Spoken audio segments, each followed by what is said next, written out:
আপনারা যদি ক্ষমতায় আসেন তো আপনারা বিভিন্ন ধরনের উদ্যোগ নিচ্ছেন, বিভিন্ন ধরনের কথাবার্তা বলতেছেন, কৃষকদের জন্য আপনারা বিভিন্ন উদ্যোগ নিচ্ছেন, কৃষক কার্ড করবেন, ফ্যামিলি কার্ড করবেন। তো এই যে বেকার শিক্ষিত মহিলা সমাজ, এদের জন্য আপনাদের উদ্যোগটা ঠিক কি হবে? আমরা আপনাদেরকে কেন ক্ষমতায় আনবো বা আপনাদেরকে কেন আমরা ভোটটা দিব, যার কারণে আমরা সে একটা বেনিফিট পাবো বা আমাদের জন্য ভবিষ্যতে কোনো একটা সেটা কাজে আসবে। বেগম খালেদা জিয়াই কিন্তু প্রথম প্রধানমন্ত্রী হবার পর এই ফ্রি বই দেওয়ার চলটা শুরু করেছিলেন। আমি যখন পড়াশোনা করেছি আমার বাবা মা কিন্তু আমাকে বই কিনে দিয়েছিলেন, কিন্তু আমি নিশ্চিত আপনারা যখন পড়ালেখা করেছেন স্কুলে আপনারা ফ্রি বই পেয়েছেন। আপনারা যারা মেয়ে, আপনারা কিন্তু ইন্টারমিডিয়েট কলেজ পর্যন্ত যদি সরকারি কলেজ এবং সরকারি স্কুলে পড়ে থাকেন আপনাদের কিন্তু বেতন লাগেনি। এটা কিন্তু ম্যাডাম খালেদা জিয়া করেছেন।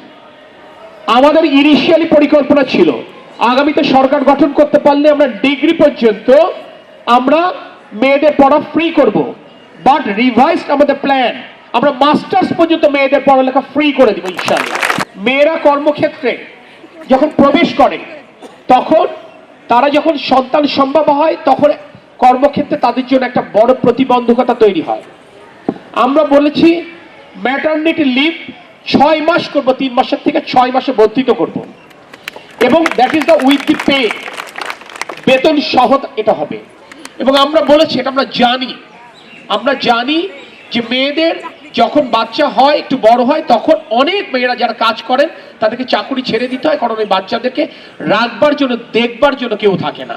যদি না তার বাবা মা শ্বশুর শাশুড়ি সংসারে না থাকে ওই বাচ্চাকে দেখবার জন্য অনেক সময় চাকরি ছেড়ে দিতে হয়।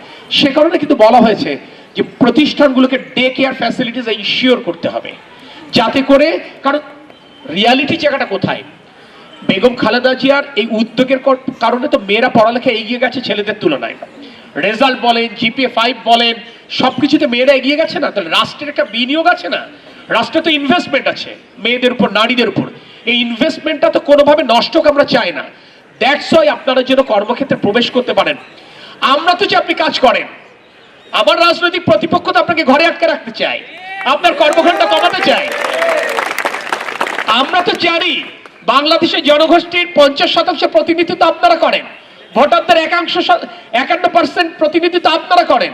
আমরা তো বিশ্বাস করি আপনাকে ঘরে আটকে রেখে, আপনাকে পিছিয়ে রেখে, আপনাকে অন্ধকারে রেখে বাংলাদেশ আগাতে পারবে না। দ্যাটস ওয়াই আপনাকে আলোতে আনতে চাই। সো এইটা নিয়ে আপনাদের কোনো শঙ্কার কোনো কারণ নেই।